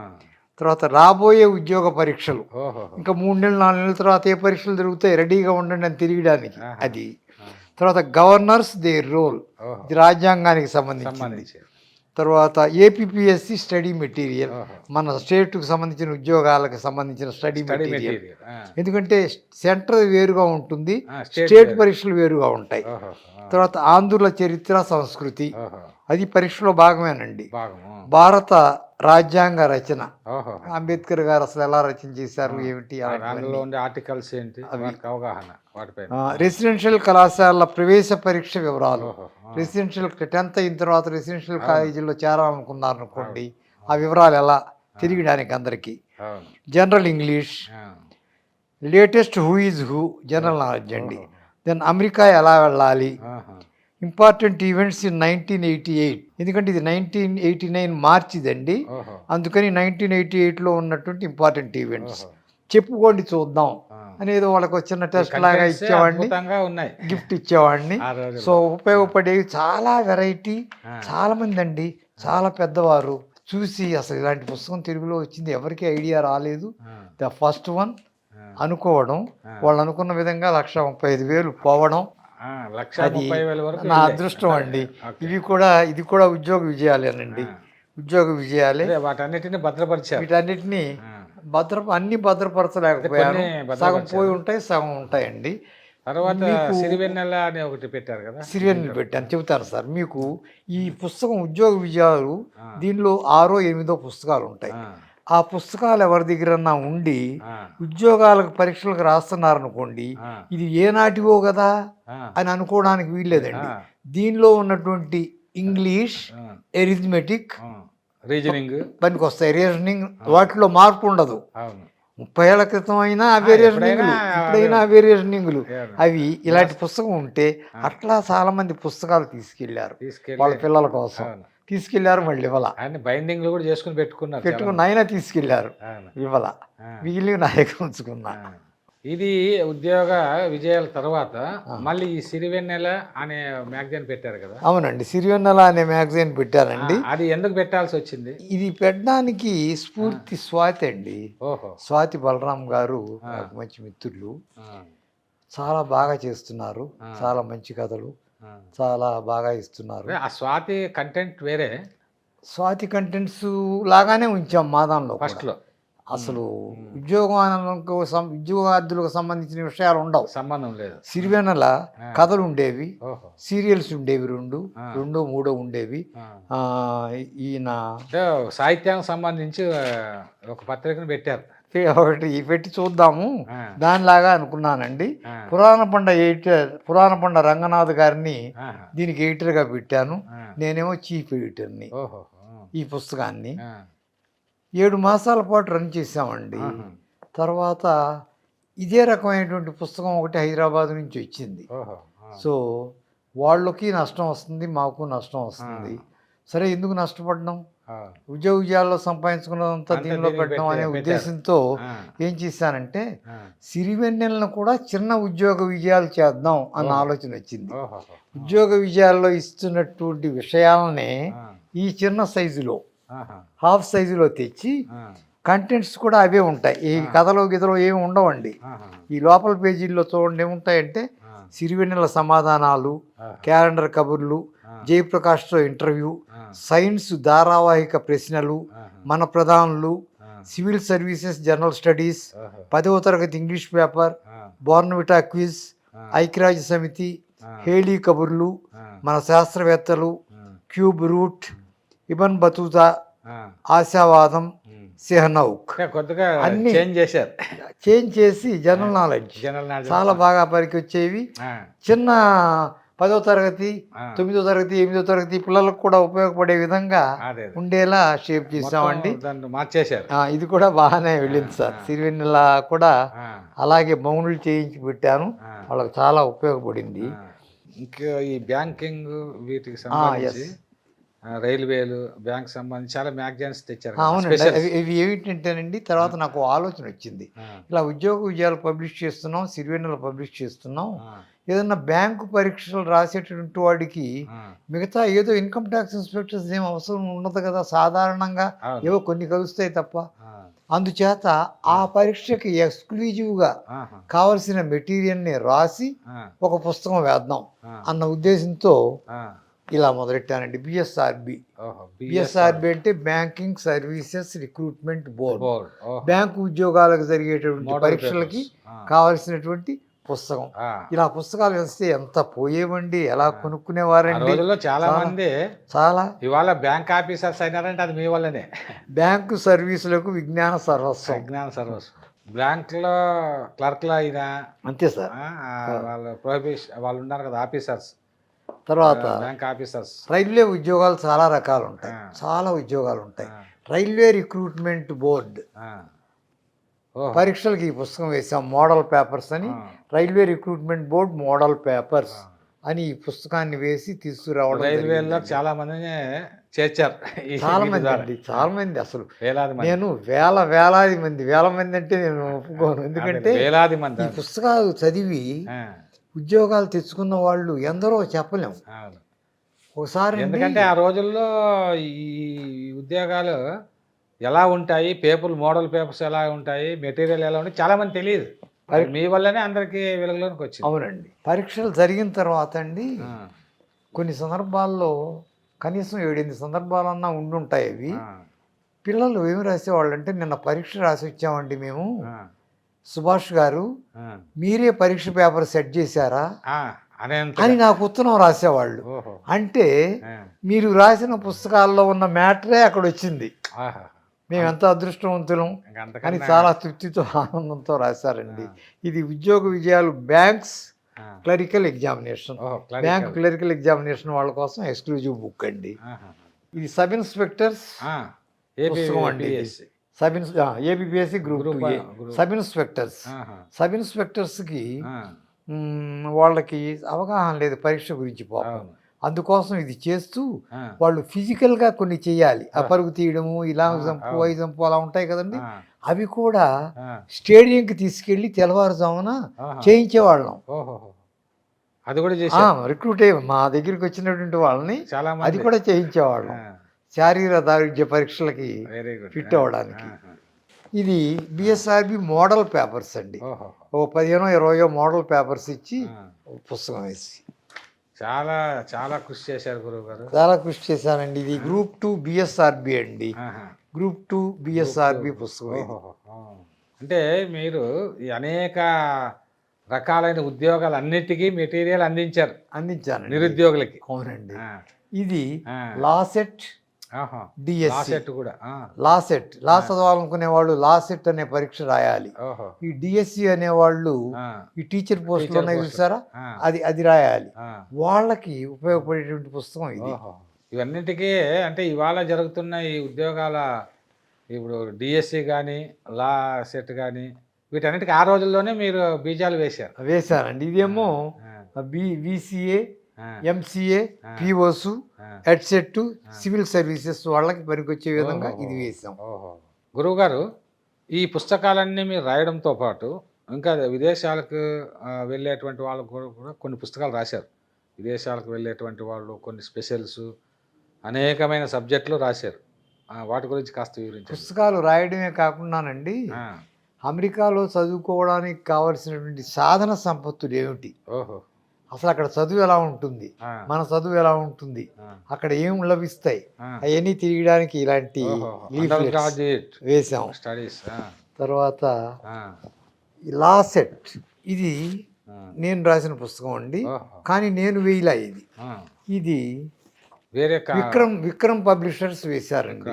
ఈ లా సెట్ రాయడానికి వాళ్ళు నాకు ఆ రోజుల్లో 5,000 రూపాయలు ఇచ్చారు. ఎందుకంటే నేనే వేసుకుంటాను కదా ఇదంటే, కాదండి మాకు లా సెట్ లాస్ట్ ఇయర్ అంత ముందు సంవత్సరం వేసే పుస్తకాలు పోలేదు, మీరు రాసివ్వండి, అడిగినంత ఇస్తాము. చాలా ఉపయోగకరంగా ఆ రోజుల్లో ఉండేది. మీరు అడిగినంత ఇస్తామన్నారండి. నేను ఒక 5,000 ఇవ్వండి అన్నాను. ఇంత పెద్ద పుస్తకాన్ని 5,000 అడిగినా ఇచ్చేవారేమో. నాకు అంత ఆశ లేదు. సరే వాళ్ళని ఒక పుస్తకం వేసుకొని ఇద్దామని వేసుకున్నారండి. ఇది రైల్వే రిక్రూట్మెంట్ బోర్డు మనం చెప్పుకున్నాము.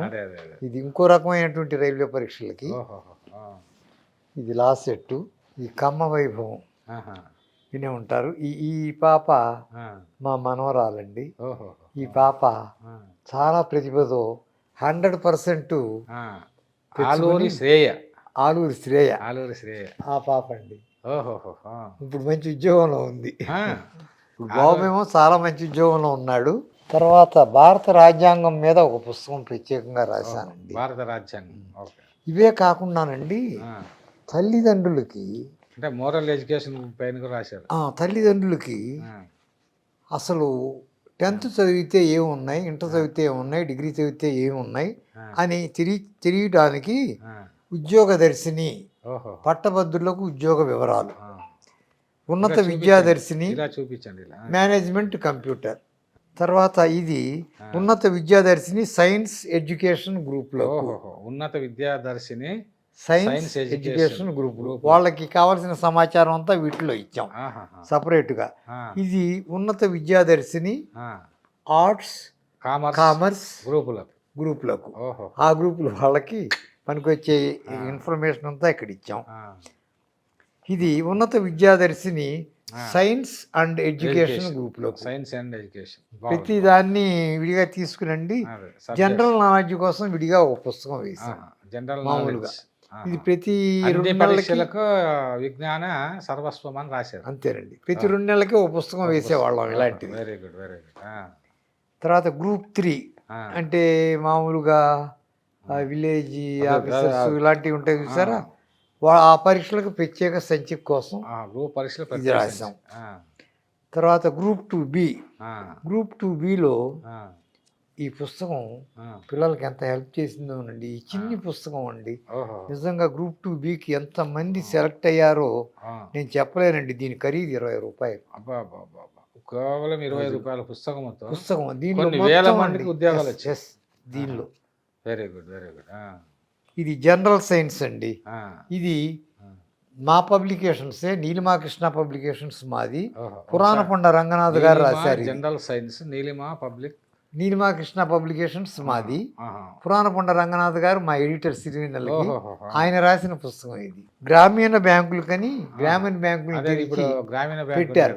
వాళ్ళ కోసం మళ్ళీ ప్రత్యేకంగా బ్యాంక్, గ్రామీణ బ్యాంకుల కోసం అని చెప్పి ఈ పుస్తకం రాశారు. గ్రామీణ బ్యాంక్. ఇదో చాలా ఆశ్చర్యం గురువు గారు. అద్భుతమైన రీసెర్చ్లు ఇవి. అంటే దీని వెనుక అంటే ఇవి రాయడం ఒక ఎత్తు అయితే, ఈ పత్రికలు నడపడం ఒక ఎత్తు అయితే, వీటిని ఎలా చేరవేసేవాళ్ళు మీరు? అంటే నా శాయశక్తులానండి చేయవలసిందంతా చేశాను. దీని వెనక మేడం గారు కృషి ఎలా ఉంది? అమ్మో, ఆమె లేకపోతే నేను లేనండి. ఆమె లేకపోతే నేను లేను, మా పిల్లలు లేరు. ఓహోహో.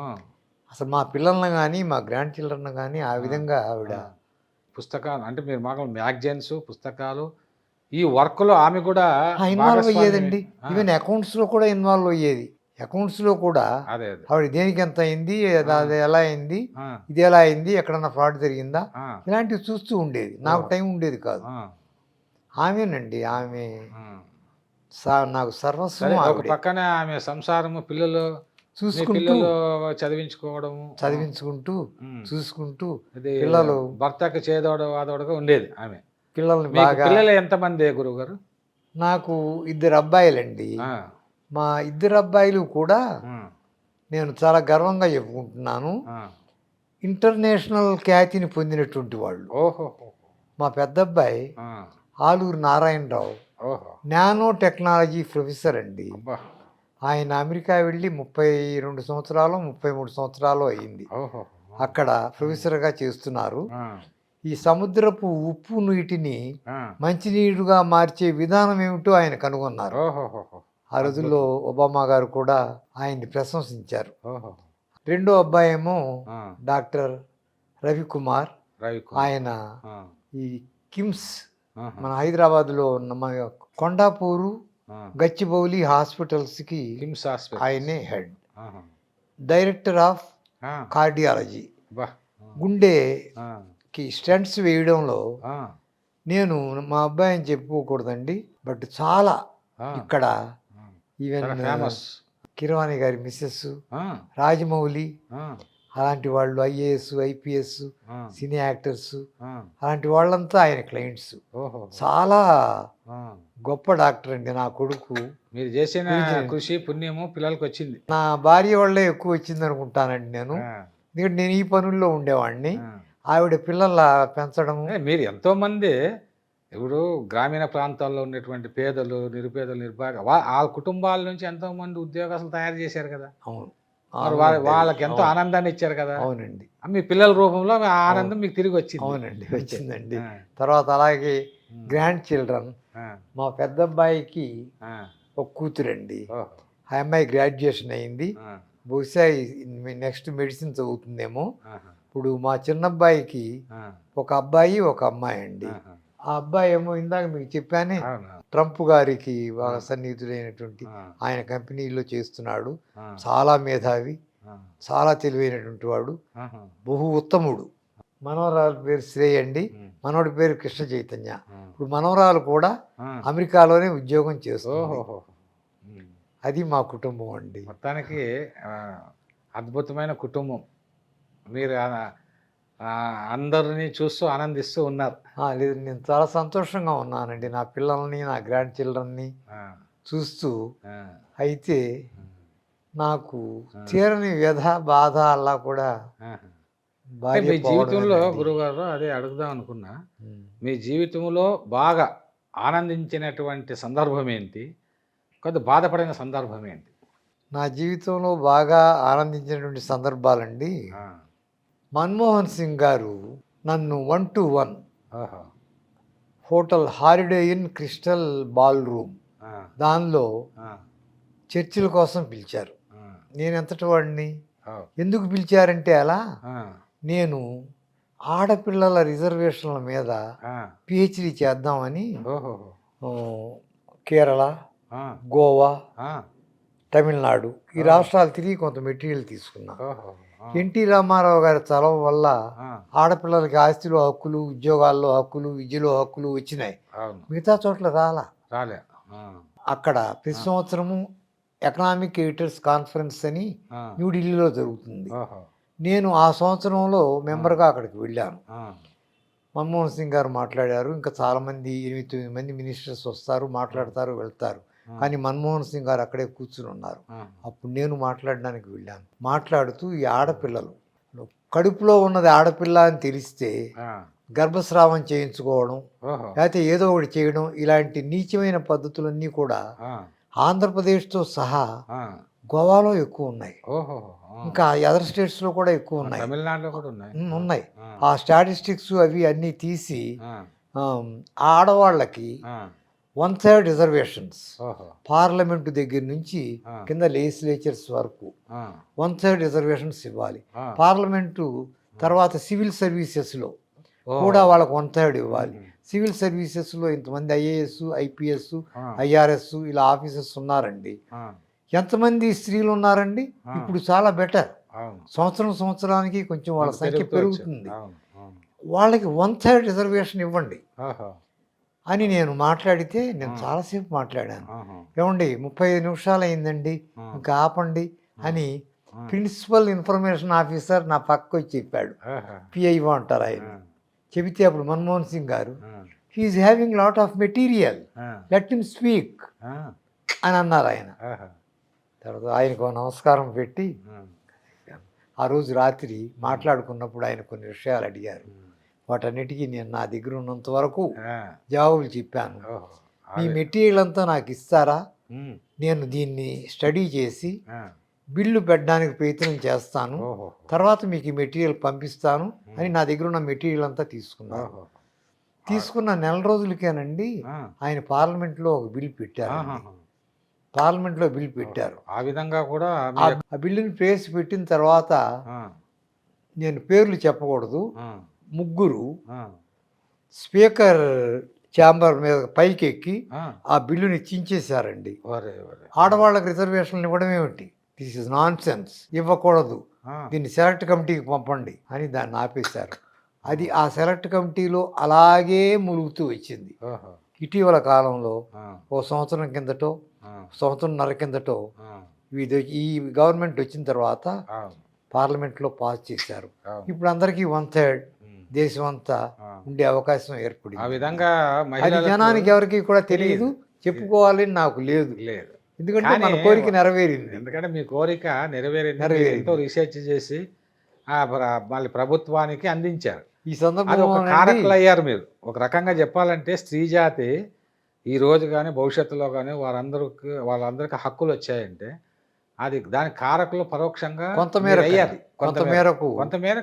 అది ఒక ఆలోచన రేకెత్తించారు కదా మన్మోహన్ సింగ్ దగ్గర మీద. చాలా గొప్ప విజయం ఇది. ఈ సందర్భంలో డాక్టర్ మన్మోహన్ సింగ్ గారికి ఒక నమస్కారం పెట్టుకోవాలంటే, మహనీయుడండి ఆయన, ఎంత మేధావో. అంతే కదా, మీతో మరి అంతసేపు చర్చించి ఉంది దీన్ని మనం ఏదో చెయ్యాలి, న్యాయం చెయ్యాలి అనే తపన ఆయనలో కనిపించిందండి. కాబట్టి చాలా చాలా సంతోషం గురుగారు. అంటే మీ జీవితంలో ఒక్కొక్క ఘట్టములో చాలా చైతన్యవంతమైనటువంటి పనులు చేశారు. అదేవిధంగా తర్వాత ఇది ఒక గొప్ప ఆనందకరమైనటువంటి సన్నివేశం మీ జీవితంలో. మరి కొద్దిగా విషాదం కలిగించిన సన్నివేశం ఏమైనా ఉందా మీ జీవితంలో? విషాదమైన సన్నివేశం నా భార్య పోవడమేనండి. అంటే 2016 ఆగస్టు 10న నా భార్య మరణించిందండి. నా భార్య మరణించడం నాకు తీరని లోటు. ఇవాటికి కూడా నేను ఆమెని తలుసుకోకుండా, ఆమె గురించి 2 కన్నీటి చుక్కలన్నా కాచకుండా ఉండలేకపోతున్నాను. అది అంతేనండి. భార్య లేకుండా భర్త బతకడం ఎంత కష్టం. నేను ఎందుకంటే నేర్చుకున్నానండి. అవును, భర్త లేకున్నా ఆడవాళ్ళు అయితే అక్కడ ఇక్కడ ఉండి ఏదో కాలం గడిపేస్తారు, కానీ పురుషులకు చాలా కష్టం. అది విషాదకరమైనటువంటి ఆ, అదే విషయం. పరిణామం అండి. ఏదేమైనా గురువు గారు, ఎందుకంటే ఫిలాసఫీ ప్రకారము, according to philosophy, life is not permanent. అవునండి. But we came to this world, we leave from this world between what is life and life is service అన్నారు అంతే వివేకానంద. కదండి, అంతే. అట్లా మీ జీవితం అంతా కూడా ఎక్కువ భాగం మీరు స్వార్జితంగా సంపాదించి, మీరు కష్టపడి సంపాదించి పరుల కోసం మీరు సేవ్ చేశారు. ఎంతోమంది, కొన్ని వేల లక్షల మంది ఈరోజు మరి నిరుద్యోగులు మీకు ఉద్యోగులయ్యి మిమ్మల్ని తలుచుకుంటూ ఉన్నారు వాళ్ళ కుటుంబాలు. ఇప్పటికీ చేస్తున్నాను సార్, ఇప్పటికీ ఫోన్ ద్వారా ఆ, చేస్తున్నాను. ఇప్పటికీ అంటే మీ నాలెడ్జ్ అంటే ఒక రైతు నాలెడ్జ్ని పంచుకుంటున్నాను. ఇప్పుడు మామూలు సాధారణంగా ఒక రైతు కుటుంబాల్లో పుట్టి, ముఖ్యంగా చెప్పాలంటే ఈ కమ్మాస్ అంటేనే వాళ్ళు వ్యవసాయదారులు, ఇండస్ట్రియలిస్టులు, ఇవి వ్యాపారులు, ఇవే ఉంటాయి తప్ప ఒక మేధావులుగా ఉండడము, కవులు, రచయితలు, కళాకారులుగా ఉండేటువంటి వాళ్ళు పర్సెంటేజ్ తక్కువ. అలాంటి వాళ్ళల్లో ఇప్పుడు రామారావు గారు మరి మీలాగే చిన్న కుటుంబం నుంచి వచ్చి ఆయన మన భారతదేశంలో గొప్ప నటుడై గొప్ప నేత అయ్యారు. ఒక ఇంటెలెక్చువల్గా మీరు కూడా మరి బాగా కొన్ని అంటే మేడం గారి యొక్క సహకారం వల్ల అద్భుతమైనటువంటి డిగ్రీలు చేశారు, పరిశోధనలు చేశారు. అంతేకాకుండా పత్రికలు పెట్టి ఎంతో సేవలు చేశారు. అంతేకాకుండా కార్మికులతో మీరు ఎమర్జెన్సీ కాలంలో కూడా, చివరికి ప్రశ్న ఇది మీకు, ఎమర్జెన్సీ కాలంలో మరి అప్పుడు కూడా మీరు జైలుకు వెళ్ళినట్టుగా విన్నాను. అవునండి, నేను 3 సార్లు జైళ్ళకు వెళ్ళాను సార్. ఓహో. మొదటిసారి ఎప్పుడంటే రైల్వేలో పనిచేస్తూ ఉండగా విశాఖ ఉక్కు ఆంధ్రుల హక్కు అనే నినాదం మీద ఆంధ్రప్రదేశ్ అంతా స్ట్రైక్ చేస్తున్నారు. జనమంతా ఆడవాళ్ళేంటి మగవాళ్ళేంటి రోడ్ల మీదకి వస్తున్నారు. పోలీసులు చాలడంలా గవర్నమెంట్ మిలిటరీని పిలిచింది. మిలిటరీ వాళ్ళు అటు ఇటు చూడకుండా కాల్చి చంపేస్తున్నారు. చాలామంది చచ్చిపోయారు. ఒక్కసారి అయితే నాకు చాలా సమీపంలో ఉన్నటువంటి 2 గుళ్ళు తగిలి చనిపోయారు. అయినా కూడా మేము వెన్నుచూపల మేము పోరాటం చేసామండి.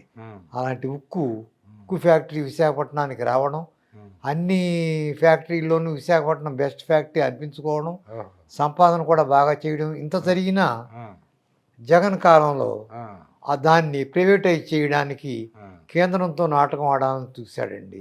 మళ్ళీ ఇప్పుడు ఈ కొత్త ప్రభుత్వం ఏర్పడడంతో కొత్త ప్రభుత్వం వాళ్ళు తిరిగి విశాఖపట్నానికి ఉక్కు ఫ్యాక్టరీ తెచ్చారు.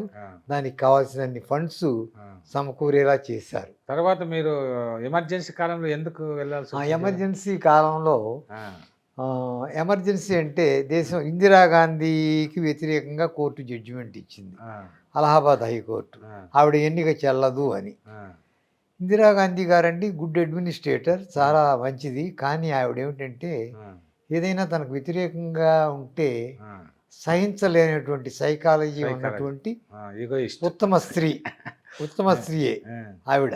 పరిపాలన బాగుండేది. దాంతో ఆవిడ రెండోది, దానికి రెండో కారణం కూడా ఉందండి. 1975లో అనుకుంటాను ఆవిడ ఎమర్జెన్సీ పెట్టింది. 1974లో రైల్వే మెన్స్ స్ట్రైక్ జరిగిందండి. అంతకుముందు కూడా జరిగినాయి, కానీ 1974లో జరిగిన స్ట్రైకు దేశం మొత్తం మెజారిటీ చాలా బాగా స్ట్రైక్ చేశారు, వణికించేశారు దేశాన్ని. ఎకానమీ ఏమవుతుంది అని ఆలోచించుకునేట్టుగా చేశారు. అలాంటి పరిస్థితుల్లో ఇందిరాగాంధీ గారు కాల్ ఆఫ్ చేశారు. ఎందుకంటే ఇంకా స్ట్రైక్ వద్దు, మీకు కావాల్సినవి ఇస్తాను అని అన్నారు. ఆగిపోయిందండి. ఆ కోపం జార్జి ఫెర్నాండెస్ గారి మీద ఇందిరాగాంధీకి వ్యక్తిగతంగా చాలా ఎక్కువ కోపం ఉండేది. రెండోది, ఆయన బాంబేకి చక్రవర్తి ఫెర్నాండెస్ గారు. 3 సార్లు ఆయన బాంబేని బంద్ అని అంటే మొత్తం బాంబేలో ఈ చిన్న ట్యాక్సీ కూడా ఏది నడిచేది కాదండి. మొత్తం బాంబే అలా ఉండేది జనం లేకుండా. సో అలాంటి వాడు, అతని మీద కోపం. తర్వాత తను ఎలక్షన్స్లో ఏదో తప్పుడు చేసుకుని ప్రచారం చేసుకుని ఇల్లీగల్గా నెగ్గాను అని చెప్పి అక్కడ హైకోర్టు జడ్జిమెంట్ ఇవ్వడం, ఇవన్నీ ఆవిడ సహించలేక సంజయ్ గాంధీ ప్రోద్బలంతో, రాజీవ్ గాంధీ గారు మంచివారే, ఆయన చక్కటి సలహాలే ఇచ్చేవారు. సంజయ్ గాంధీ చాలా దుడుకు స్వభావం. అతని సలహా ఇంకొంతమంది ఇచ్చిన సలహాతో అర్ధరాత్రి ఫక్రుద్దీన్ అలీ అహ్మద్ ప్రెసిడెంట్గా ఉండేవారు. ఆయన రబ్బర్ స్టాంప్ ప్రెసిడెంట్ అనేవారు. దేశంలో ఎమర్జెన్సీ పెడుతున్నాను అని ఒక నోట్ పంపిస్తే దాని మీద ఆయన సంతకం చేశాడు. అయితే ఇంకో ప్రెసిడెంట్లు అయితే చేయరండి. ఎమర్జెన్సీ పెట్టడం అంటే సామాన్యం కాదండి. దేశంలో చేశారు. చేయడం ఆలస్యం అండి. Within half an hour దేశంలో ఉన్నటువంటి నాయకులు, వాళ్ళ దృష్టిలో ఉన్నటువంటి నాయకులు 32 మందిని అరెస్ట్ చేశారు అర్ధరాత్రి పూటే. ఆ 32 మందిలో నేను ఒకడిని. మిమ్మల్ని అరెస్ట్ చేయాల్సిన ఎందుకంటే నాకు నేను ఫెర్నాండెస్, మధుదండావతే, మధులిమాయే, ఈ నితిన్, బీహార్, మేమందరం కూడానండి కాస్త కలిసి పనిచేయడం కాదు, వాళ్ళ కింద నేను ఏదో చేసేవాడిని. వాళ్ళకి కావాల్సిన అవసరాలన్నీ తీర్చేవాడిని, మెటీరియల్ ఇచ్చేవాడిని, అలా చేసేవాడిని. ఫెర్నాండెస్ గారు అయితే నన్ను చాలా లైక్ చేసేవారు. మంచి ట్రేడ్ యూనియనిస్ట్ అయ్యా నువ్వు, చాలా పెద్దవాడు అవుతావు ట్రేడ్ యూనియనిస్ట్గా అని ఆయన అన్నారు. కానీ నేను ఆ లైన్లో రాలేకపోయాను. ఎన్ని రోజులు ఉన్నారు గురువుగారు జైల్లో? జైల్లో ఎమర్జెన్సీ ఎప్పుడు ఉన్నదైతే 28 రోజులే. తర్వాత రైల్వే స్ట్రైక్ అప్పుడు మాత్రం 34 రోజులు ఉన్నామండి. 1974లో జరిగిన గొప్ప రైల్వే స్ట్రైక్ అన్నానే దేశమే దడిచిపోయిందండి. అప్పుడు నన్ను అరెస్ట్ చేసి మీసా కింద, ఎమర్జెన్సీలో కూడా మీసా కింద అరెస్ట్ చేశారు. మీసా అంటే maintenance of internal security act. Arrest చేసి బెజవాడ నుంచి నన్ను రాజమండ్రి సెంట్రల్ జైలుకి పంపించారు. నేను ఒక్కడనే, ఒక పెద్ద వ్యాను, ఆ వ్యాన్లో 10 మందో 12 మంది పోలీసులు రాజమండ్రి తరలించడం. నాకు నవ్వు వచ్చేది, నవ్వుకునేవాడిని. నేను మధ్యలో ఎక్కడన్నా కాఫీ గిట్లకి ఆపేవాడిని. అలా జరిగేదండి. అదే అంటే ఆ రకంగా జైలు జీవితం కూడా అనుభవించారు. ఆ రకంగా జైలు జీవితం, మీసా జైలు జీవితం అండి. కేవలం ఇదివరకు స్వాతంత్ర్యోద్యమంలో జైలుకి వెళ్ళామని చెప్పుకుంటారు చూసారా, అలా ఏదో మేము మీసా కింద అరెస్ట్ అయ్యి జైలుకి వెళ్ళామని చెప్పుకోవచ్చు. కానీ ఏమి లేదు సార్, మాకు మీసా కింద ఏ క్లాస్ ఇస్తారు. ఇచ్చినప్పుడు వెళ్ళిన వెంటనే మాకేం చేస్తారంటే 2 జతల లుంగీలు, ఇంకేదో ఇస్తారు. తర్వాత మాకు 2 బార్బలను ఇస్తారు. తర్వాత మా కూరగాయలు, మాకు మాంసం, చేపలు ఏమైనా కావాలంటే అవి తెప్పించుకోమని ఒక 2-3 మనుషులను ఇస్తారు. ఇట్లా మాకు ఆ మనుషులందరూ ఎవరు ఖైదీలు. అక్కడ ఉన్నటువంటి ఖైదీలలో నుంచి తీసి బార్బర్ను తీసి ఈ పని చేయమని ఇస్తారు. మాకు పని పాట లేకుండా ఏం చేసేవాళ్ళం, గడ్డం పెరగకపోయినా రోజు వాళ్ళ దగ్గరికి వెళ్ళి చేయవయ్యా అని చేయించుకునేవాళ్ళం. అంటే అది పెద్ద సఫర్ కాలేదు సార్. సఫర్ కాలేదు.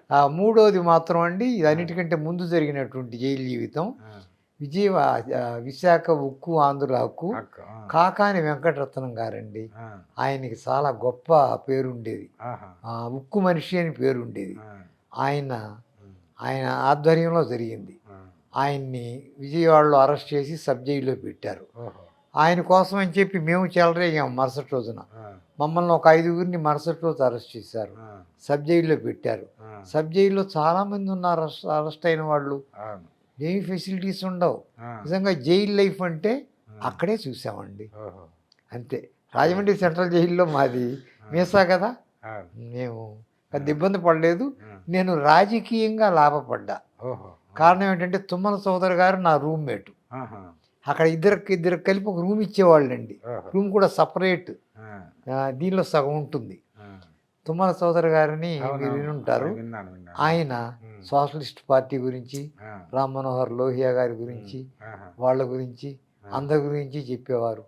అప్పుడు మన జయప్రదాదేవి, తర్వాత రెడ్డి గారు, ఆ రెడ్డి గారు ఒక చిన్న రైల్వే ఉద్యోగ స్థాయి నుంచి మళ్ళీ చదువుకు, అంటే అప్పటికి రైల్వే ఉద్యోగం నుంచి కాదు సార్, చిన్న పూరిపాక నుంచి అంటే అంతకు ముందు అది పూరిపాక నుండి ఎస్ఎల్సీ వరకు చదువుకోవడమే ఎక్కువ రోజుల్లో. అలా చదువుకొని తర్వాత మీరు రైల్వేలోకి వచ్చి మళ్ళీ అనేక డిగ్రీలు చేసి ఒక అంతర్జాతీయ స్థాయికి ఎదిగారు.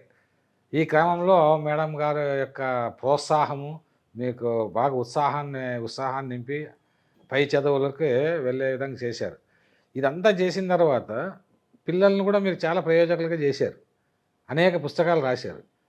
ఇప్పుడు వీటికి తగినటువంటి కృషికి తగినటువంటి అవార్డులు, రివార్డులు ఈ దేశంలో వచ్చాయని మీరు భావిస్తున్నారా? లేదు సార్, ఎందుకంటే నేను అలా అనుకోనండి. నేను ఒక మేధావిని కాను. ఆ. నేనేదో అది సాక్రిఫైస్ మీ చేశాను. వినయం సార్. ఒక సాక్రిఫైస్ చేశాను ఉమ్, అని ఎప్పుడు అనుకోను. ఉమ్, నా పిల్లల కోసమే ఆ, నేను చేసినా, నా భార్య చేసినా, ఉమ్, ఇవన్నీ చేసినా వాళ్ళని దృష్టిలో పెట్టుకుని ఉమ్. మిగతా వాళ్ళని పిల్లలు అయ్యో ఉద్యోగాలు లేక అల్లాడుతున్నారే అని వాళ్ళు గుర్తుకొచ్చి అవును. వాళ్ళ కోసం చేయడం, ఉమ్, అమెరికా వెళ్ళాలని ఆరాటపడుతూ మోసపోతున్నారే అని మోసపోకుండా అవును. వాళ్ళ చేయాలని మన ఇంట్లోనే ఆ, చేయడం. ఉమ్, ఇంకా నేను అలాంటి పరిస్థితులే ఉన్నాయి తప్ప ఉమ్, నేను చాలా సామాన్యుడినండి. బట్ నా కుటుంబం, నా పిల్లలు, ఉమ్.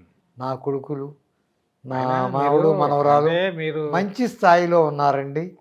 అది వాళ్ళు వ్యక్తిగతంగా కుటుంబ పరంగా బాగున్నారు సార్. కానీ చాలా సమాజం ఉత్తములండి. కూడా ఇప్పుడు ఉమ్. ప్రభుత్వాలు కూడా నిరుద్యోగుల కోసం ఎన్నో సంక్షేమ పథకాలు అని ఆ నిరుద్యోగ భృతి ఇవ్వాలని అది ఇది చేస్తున్నారు. ఉమ్. కానీ ప్రభుత్వాలు గుర్తించాల్సింది అంటే మీలాంటి మహానుభావులు గుర్తించారు. ఎందుకంటే ఎంతో కృషి చేశారు. ఇప్పుడు నేషనల్ లెవెల్ అన్నా స్టేట్ లెవెల్ అని ఎన్నో అవార్డులు ఇస్తుంటారు. యూనివర్సిటీలు కూడా కీర్తి పురస్కారాలను అవి ఇస్తుంటారు. వాళ్ళు ఇవ్వకపోవడం అనేది వాళ్ళ యొక్క మరి దౌర్భాగ్యమే తప్ప మీది కాదు. కానీ ఇటీవల మాత్రం మీకు గిడుగు రామ్మూర్తి పంతులు అదేనండి నా అదృష్టం. జాతీయ జీవన సాఫల్య పురస్కారం ఆ, వచ్చింది. అది నా అంటే అదృష్టం అండి. ఎవరు గుర్తించకపోయినా ఆయన గుర్తించాడు మిమ్మల్ని. ఆయన తరపున ఉన్న పనిచేస్తున్నటువంటి వారు, అది తర్వాత ఎన్టీఆర్ దీని తరపున పనిచేస్తున్న వారు, అది వారు నాకు హెల్ప్ చేశారు. గుర్తించారు. వారు గుర్తించారు నా సర్వీస్.